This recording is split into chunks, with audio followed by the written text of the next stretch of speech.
প্রজাতন্ত্র দিবসে যখন চারিদিকে জাতীয় পতাকার রঙে রঙিন হয়ে উঠেছে রাজ্য, ঠিক তখনই জোলাইবাড়ির একটি ঘটনাকে ঘিরে তৈরি হয়েছে বিতর্ক ও অসন্তোষ।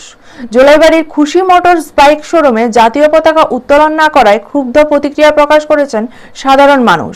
সারা রাজ্যের সঙ্গে তাল মিলিয়ে এলাকায় যথাযোগ্য মর্যাদায় প্রজাতন্ত্র দিবস পালিত হলেও খুশি মোটরস বাইক শোরুমে জাতীয় পতাকা উত্তোলন না হওয়ায় স্থানীয় বাসিন্দারা হতাশ ও ক্ষোভ প্রকাশ করেন।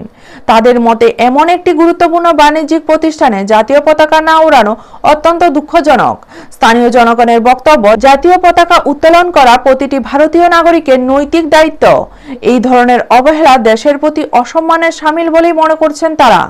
এলাকার বাসিন্দা সুনীল ত্রিপুরা বলেন, প্রজাতন্ত্র দিবসের মতো গুরুত্বপূর্ণ দিনে আমরা আশা করেছিলাম শোরুমে জাতীয় পতাকা উত্তোলন করা হবে, কিন্তু তা না হওয়ায় আমরা খুবই মর্মাহত।